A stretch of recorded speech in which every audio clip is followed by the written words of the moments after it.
दो गुजराती बेच रहे हैं, दो गुजराती खरीद रहे हैं। पूरा देश भाड़ में जाओ, 135 करोड़ की आबादी, उन्हें दुनिया से कोई मतलब नहीं है। अच्छा बच्चों, ये बताओ कि आपको 75-80 रुपए का पेट्रोल चाहिए कि 35 रुपए का? तो आपको जो 35 रुपए का पेट्रोल दिलाएगा उसको वोट दोगे या 75-80 दिलाने वाले को? मैं तो रामदेव को ढूंढ रहा हूँ, मुझे मिल नहीं रहा।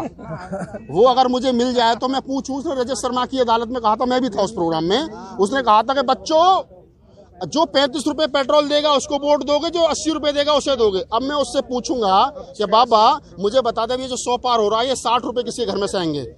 जब मनमोहन सिंह जी की सरकार में जो कच्चे तेल की कीमत थे अब से ज्यादा थे, तब पेट्रोल सस्ता था। आज कच्चे तेल की कीमत कम है, अब पेट्रोल महंगा। आप तो समझो, यानी कि हमको लूटा जाएगा और अडानी अंबानी की जेब भरी जाएगी। इसको समझो। मेरी गाड़ी 1000 के पेट्रोल में 200 किलोमीटर चलती थी, आज वो 90 किलोमीटर और 100 किलोमीटर चल रही है। मेरा 100 किलोमीटर का सफर जो है वो कम हो गया और अडानी और अंबानी की जेब में 100 रुपए फालतू पहुंच गए। आप इस बात को समझो। ये बात इस देश का नागरिक समझ रहा। हम तो ढूंढ रहे हैं। हम तो जैसे राकेश टिकैत साहब कहते हैं ना कि हम तो जो लोग ये कह रहे हैं ना कि किसान की आय दुगनी हो जाएगी, हम तो हेडमास्टर को ढूंढ रहे हैं। जैसे हम रामदेव को ढूंढ रहे हैं, वो भी हेडमास्टर बनना था उस समय पे, वो कह रहा था कि 35 रुपए लीटर पेट्रोल मिलेगा। तो ये जो सलवारी बाबा और जितने बाबा घूम रहे हैं ना, इनको लाओ पकड़ के। हम तो टेबल पे बैठ के बात करना चाहते हैं। हमारे पास तो कागज है ना, हम तो बात करना चाहते हैं। बताओ ना भैया, हमारी तो आएगा दोगुनी का फॉर्मूला बता दो। एक वो रामदेव हमें बताते कि 35 रुपए वाला पेट्रोल का वो कहाँ चला गया फॉर्मूला। एक वो 15 लाख रुपए जो हमारे खाते में आने थे वो कहाँ चले गए। दूसरा 2 करोड़ जो नौकरियां मिलनी थी वो कहाँ चली गई। ये जो सारी बातें हैं, जो सारी चीजें हैं, ये काल्पनिक बातें हैं। पहले 2 गुजराती इस देश को एक डंडे से हाँक रहे थे, अमित शाह और मोदी। अब 4 हो गए। अंधा बांटे रेवड़ी फिर अपने दे। हमारे गांव में देसी कहावत है कि अंधा बांटे रेवड़ी फिर अपने दे।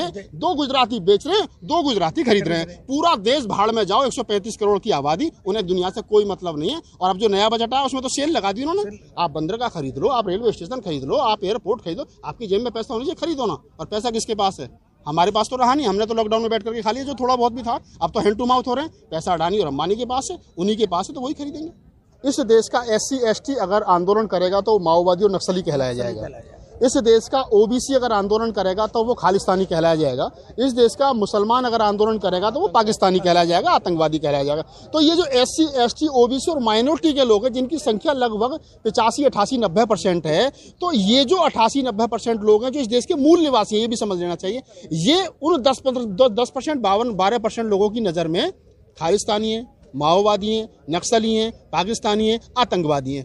इन शब्दों से इनको वो पुकारेंगे। लेकिन अगर ये 10-12% जो लोग ऊपर के लोग हैं, जो RSS विचारधारा के लोग हैं, एक दूसरी भाषा में मैं कह सकता हूँ कि जो मनुवादी विचारधारा के जो पोषक लोग हैं, वो अगर कोई आंदोलन करते हैं वो देश का आंदोलन होता है। लेकिन अगर हमारे वाले लोग आंदोलन करते हैं तो वो देश का आंदोलन नहीं होता, जाति का आंदोलन होता है। पटेल आंदोलन करेंगे तो पटेलों का आंदोलन, जाट आंदोलन करेंगे तो जाटों का आंदोलन, शेड्यूल कास्ट आंदोलन करेंगे तो दलितों का आंदोलन, मुसलमान आंदोलन करेंगे तो मुसलमानों का आंदोलन। लेकिन अगर कोई लाला जी आंदोलन करेगा, कोई पंडित जी आंदोलन करेगा तो वो देश का आंदोलन हो जाएगा। इस बात को समझिए। ये षड्यंत्र है उन 12%, 13% विदेशी आर्यंस का इस देश के 85-90% मूल निवासियों के खिलाफ। तुमसे पहले जो एक तख्ता नसी था उसको भी खुदा होने पर उतना ही यकीन था।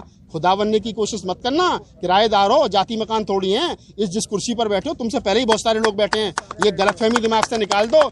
2024 में 2 पे पहुंचा देंगे जहाँ 84 में थे 35 साल पहले। और हो सकता है 0 पे पहुंच जाओ, मोदी जी खुद हार जाएं। क्योंकि उत्तर प्रदेश है, ये पंजाब और हरियाणा जो ये पश्चिमी उत्तर भारत की बेल्ट है, और खास मैं तो पूरे भारत की कह रहा हूँ, बड़े जागरूक मतदाता हैं भाई साहब। ये जब प्यार देते तो सर माथे पर बिठाते हैं और जब नीचे उतारते तो जूतों में भी जगह नहीं देते।